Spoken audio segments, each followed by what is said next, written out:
Bonjour, bienvenue à la maison à joaillerie. We're gonna be talking about optics, but first, I gotta say, if you think I jacked up because I'm wearing a college sweatshirt, all right, I just gotta say, I actually bought this on a military operation because we wanted to go get drunk, and all we had, well, Sergeant Poor, little E5 Poor, decided that at the time, I have since been removed to E4 status because I was a hellion. Sergeant Poor wanted to drink with the boys, but he forgot his civilian clothes. So he had to go in a local shop in a different state and purchase the local attire so he could fit in and get drunk. So some more Operation Poor lore. We went to Detroit in a white G-Wagon, and there was about 8 of us in U.S. Army uniforms. And we had tinted windows, but we wanted to see like 8 Mile. We went and we ate at this great pizza place. It's like where the original Detroit style pizza was made, and oh my gosh, it was good.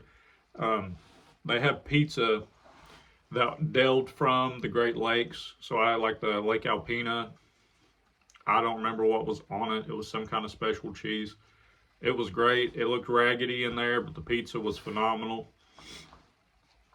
And then we drove down to 8 Mile in like Army uniforms in a federal van. It was hilarious, the looks. Also, one more little piece before we get into this discussion. And also, I'm not subject to UCMJ because I've been out for like 4 years at this point, so now I can start telling stories. I mean, they're not going to do shit. We proceeded to get drunk. Don't worry, we had a DD and drive around Detroit at like midnight in the van, in the G-Ride.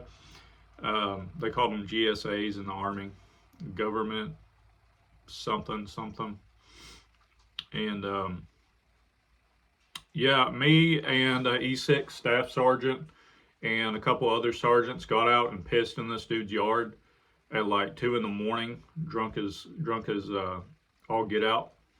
And yeah, so if you've seen a bunch of guys in a G-Wagon, a white G-Wagon, pull up in your yard of urban Detroit and piss in it about 2 a.m. in Army uniforms, yeah, it was probably me and the boys. This happened. I can't put an exact timeline on it, but this did happen. I'm not kidding. So we, you know how it be. You know how it be. If you were in the Army, you know how it be. You'd be raised in hell. So, anyways, moving past the military days, let's get into guerrilla stuff. So this discussion is about optics and what I think is the best setup. Now, I really need to level with you here. There is no best setup on a generalized spectrum. So I'm just going to talk about different ones, what they're good for, and what my recommendations are. I have to generalize this conversation because I don't know your specific scenario or what your end of the world, worst case, apocalypse thing is. On this channel, we typically talk about Red Dawn scenario, foreign invasion, stuff like that. That's what I focus on. But if you're more prepared about just basic home defense, or if you're never going to leave the city, even in such an event, then might not make sense to have a 6 to 18 power scope. I'm just saying. So, the most common thing I see, it used to be iron sights, but now it's red dots. Everybody has a red dot, whether it's a budget, Romeo MSR, Romeo 7S, which is great for night vision, by the way, or Army issued CCO, that's what we call them, or a Trigicon, whatever, a Hollow Sun, a EOTech, some form of one-time magnification, so no magnification, red dot, typically without any parallax.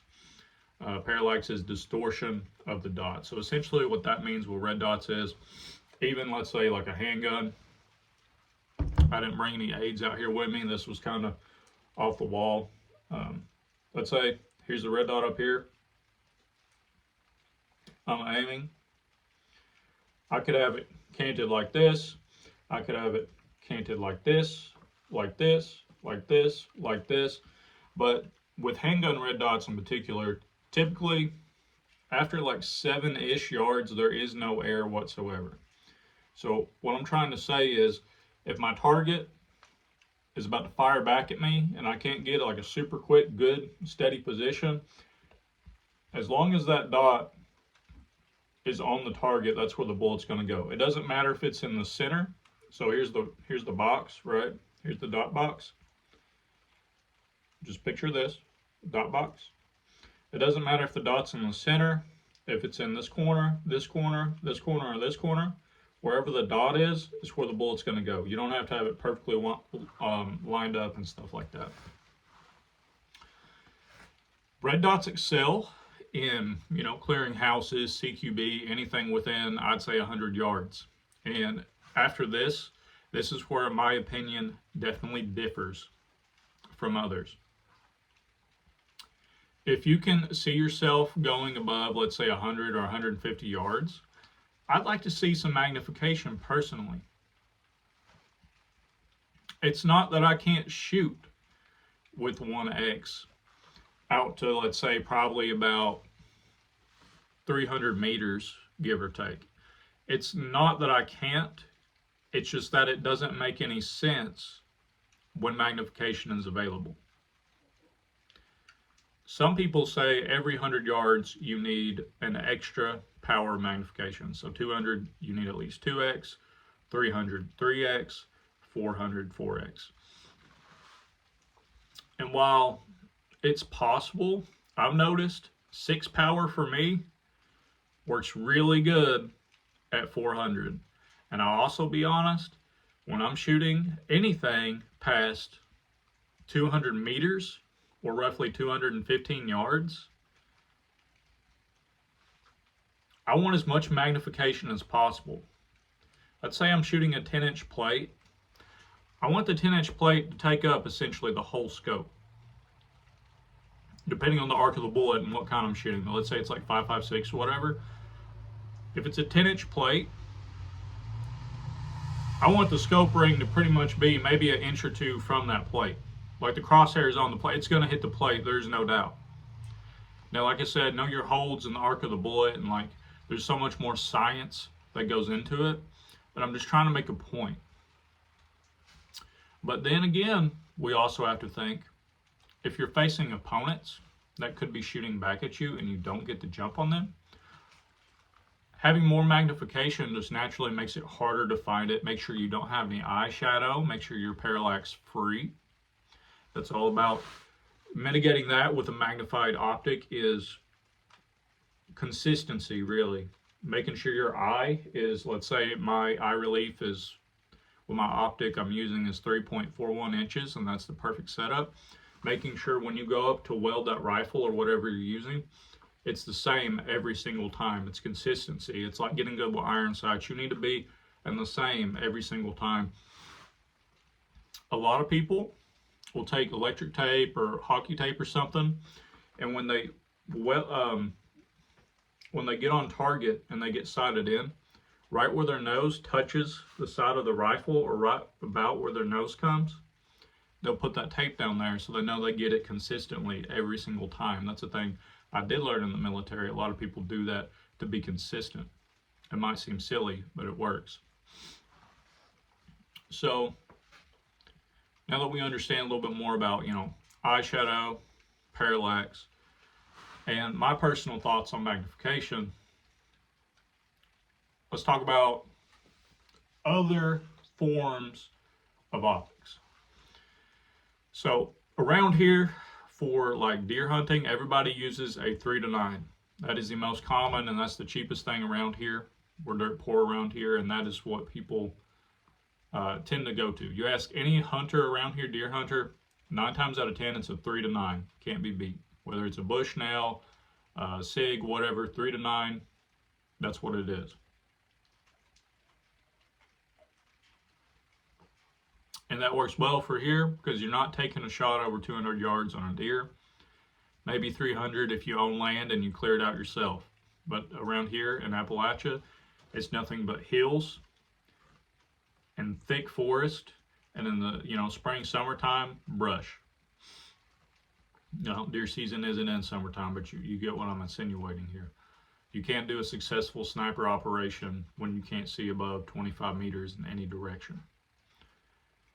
And this is all things to consider. You need to know your area and your local terrain as a guerrilla fighter. And when you're setting up your rifle, you need to think of all seasons, or go ahead and do two.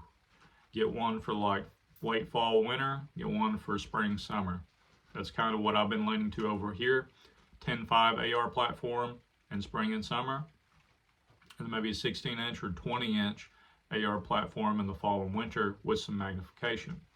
Red dot on the 10.5, no magnifier, because I'm not seeing above, like I said, 25 to 50 meters in any direction. It's just not possible unless I'm stalking over a field or something like that.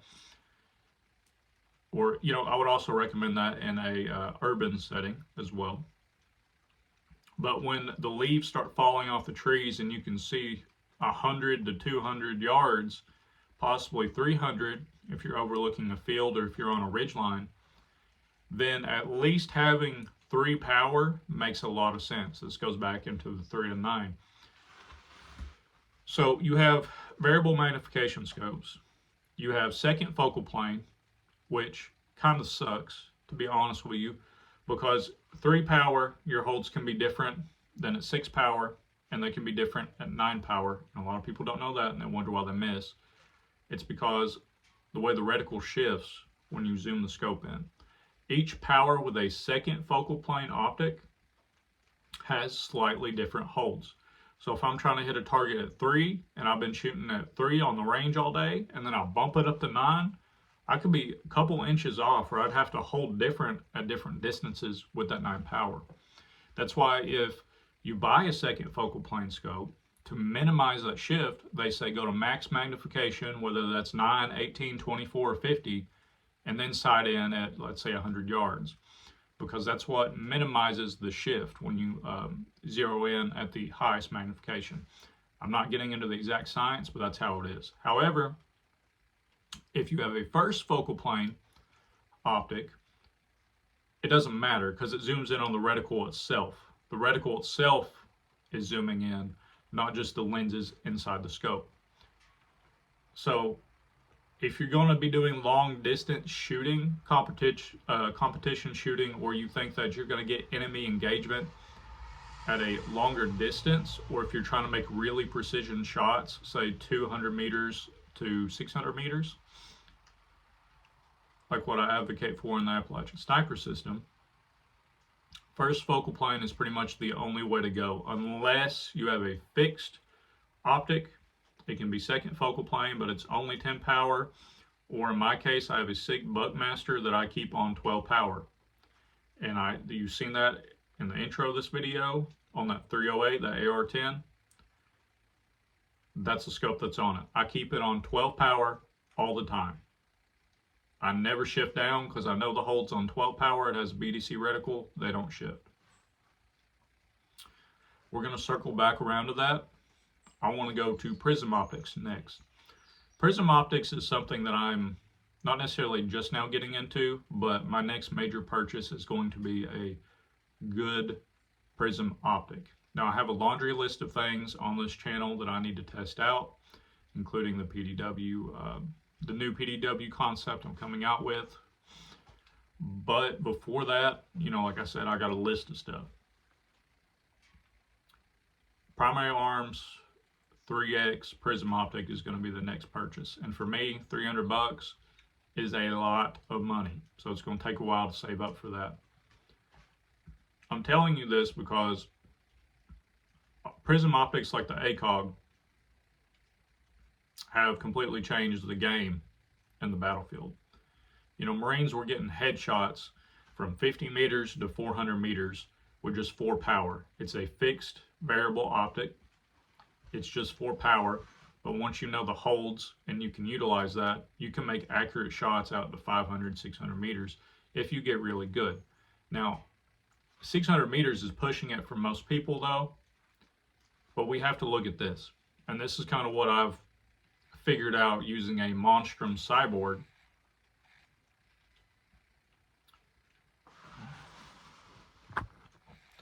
This is kind of what I figured out using a Monstrum Cyborg with a BDC reticle. It's essentially a poor man's ACOG. Would I use it in war? Probably not, but the reticle is pretty much the same, as well as 4-power magnification, and it's a Prism optic. Some Prism optics do not have magnification. The difference between those and red dots are the Prism optic has an etched reticle, so it doesn't necessarily need batteries. You only need the batteries for the illumination modes. Also, if you have astigmatism, they really help if you have a bad eye astigmatism. So if you look at a typical red dot and it's like blurred out really bad and it's taking up the whole optic, that's a no-no. Get a Prism optic. What I'm advocating for here is for a GPR, if you can see yourself taking engagements even as close as 50 yards all the way out to 400, 500 yards, this is what I'm advocating for right here. Prism optic. It doesn't slow your shots that much close range, but it definitely enhances your ability and has enough magnification to make precision shots or long shots at longer ranges. You're sacrificing some speed up close. However, you're gaining so much more on the far end. I would argue that a Prism optic is one of the best setups that anyone could do. I would add though, if the optic goes down, if you bust the glass out, typically you don't have an option to put an iron sight behind it because the eye relief is so bad. If you see a Prism optic build, it's always, like way back on the weapon. So trying to find a mount or something like that to mitigate that so you can have backup iron sights that are sighted in is a key thing when you're going for a Prism optic. Also, this is where I need to hit off here real quick. I believe that a RMR red dot on top of a 4-power, 3-power, a 3 or 4-power Prism optic and or a scope is the best way to go. Here's why. Apologize for that disturbance. I had to go take care of some stuff, but I'm back now. I do got to make this quick though. So I think overall the best optic combo with the best optic, as I was saying, is you get something with some magnification. And remember, this is generalized information. If you're only sticking within 150 yards and you're not going to go out of the city, you're going to just clear rooms your whole life or whatever you're doing, a red dot is the option. Or a one-time Prism if you have astigmatism. However, if you could see yourself going out in the woods and making shots out to, what would you say, farther than 100 yards, some magnification changes the game and your capability. And to help out with that, for closer engagements, use a RMR red dot or a pistol red dot, a mini red dot. Any 30 millimeter tubed optic can accept a micro red dot. They make mounts. I mean, some are cheap, some are aluminum, some are steel, polymer, whatever floats your boat. You get Loctite on most of those aluminum sons of bitches, and you just crank it down as tight as it'll go. Don't break your optic, but I mean as tight as it'll go without stripping. It's not going nowhere most of the time. Then you get you a decent, budget Siley micro red dot, or a SIG or something like that. I would not get a polymer one, but something with a metal casing, something that has good review. And there you go. That's the best optic combination. Look at the beginning of this video and the intro that kind of teased everything we were going to be talking about in this video. 12 power magnification for long range precision shots, even though it is a 3 to 12, which means, you know, if I really wanted to, especially if it was first focal plane, wanted to take precision fire, but I didn't need the 12x, I could crank it all the way down to 3 or anything in between. However, let's say I'm coming like this and I'm piling a corner because I just need to get in the building to set up a sniper hide. I got the red dot on top. I just got to shoulder it. I ain't even got to get a cheek weld because I just lift it up and here's the red dot right there on top. I mean, for me, I do have a longer neck. I'm naturally a more lanky individual. Even though I lift weights and stuff, I've always been kind of lanky, lanky. And that's just how it is. For me, it's a perfect height. I wouldn't recommend a 45-degree offset. I understand that mounting one on top can increase the height, and sometimes it can rub into you or your kid or catch on stuff. However, a 45-degree offset just gets gas in your face and possibly brass in your face, depending on how well built your AR is, how well gassed it is specifically, especially if you're running a suppressor. When you do that 45-degree turn, you're just getting hit in the face with gas. I mean, it's crazy. You're getting it and it's just messing you up. It's getting in your eyes. I don't like 45-degree offset red dots unless it's a very specific scenario. You get one, mount it on top of your scope. I've even got an LPVO and I leave it on 4, 5, or 6 power, don't touch it, and then I'll still mount one on top. So I have long range if I need it, but if it's up close, right there. What else does this provide?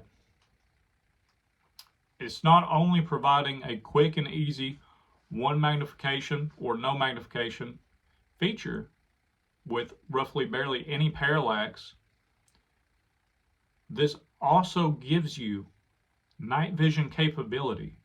If you have a typical mounted scope, like I said, for me personally, what I've noticed is you get your night vision on and you want to shoot, that red dot is mounted at a perfect height. Look at all these high-speed night vision setups. You see all these people shilling out hundreds and thousands for when you can get a setup for 500, a SIG scope and an RMR. You ain't got to get a 1.5-inch riser because the scope is the riser. You're just putting a red dot on top of it for passive night vision aiming. I mean, it's perfect height. It's so easy. You just pick it up and shoot. If you need close range engagement, room clearing, fast, stuff like that, boom. Now you got to keep in mind, as well as with, if you're just using a red dot and high risers, your height over bore. So if you're cleared and your optic's on target, but you're kind of leaned over, you could shoot the side of the door or the side of the wall when you think you're going to be shooting the enemy. And in some cases, it'll go through. And then sometimes if you hit a stud or it really is the door frame, it might deflect. So you want to make sure you're pieing enough around those corners so your muzzle clears as well as your dot, if that makes any sense. I'm trying to speed through this, so hopefully you're staying with me. That's pretty much it. I think the ultimate combo is something with magnification, like a ACOG, at least 3 power, but it can go as high as you want depending on the situations that you think you'll be engaging in. And an RMR on top. You have true 1x, and then you have as much magnification as you need. Like I said, the height profile might be a little bit awkward sometimes. There's trade-offs for everything. And then the weight, I forgot to mention, typically Prism optics are a little bit heavy. LPVOs are a little bit heavy.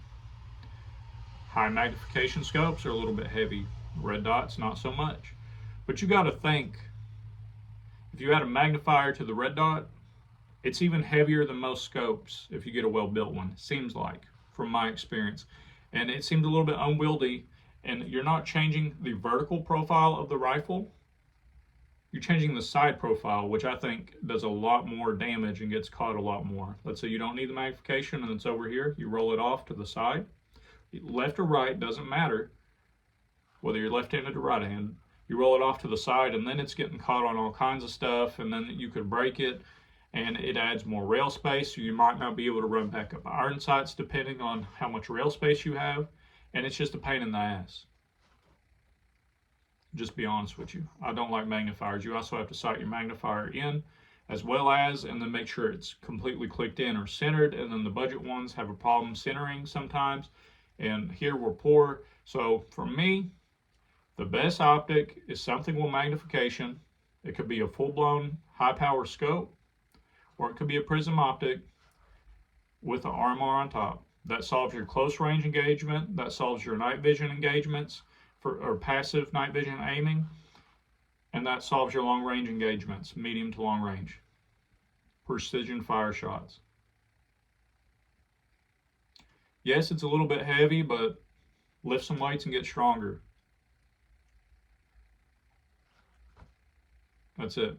And also, I want to say I'm not an optic supremacist. I've been shooting the heck out of a mini M16. It's a 16-inch barrel, still accepts a bayonet. If you watch this channel for years now, you know I love it. I put the carry handle back on it, and I've been rocking the carry handle, and I've been making decently consistent hits at 300 meters, which is a little bit over 300 yards. And I've been making consistent hits with it at 200 meters. I have videos showing that. The chill and shooting video will show all of that. So you don't necessarily need the magnification. It just helps out in target acquisition. If somebody's behind cover or in concealment, not only can you see them because of the magnification, but you can hit them because you can see them because it's zoomed in. And like I said, if you need night vision, it's already mounted at a perfect height 99% of the time for night vision. Just the only thing about that is be careful not to hit the back of your scope with your monocle. Whether you're running digital or analog, it doesn't matter. You might have to kind of go back a little bit. It might be a little bit awkward till you get used to it. But you have passive night vision aiming. You're checking that box. You're checking the long range box, and you're checking the fast CQB box.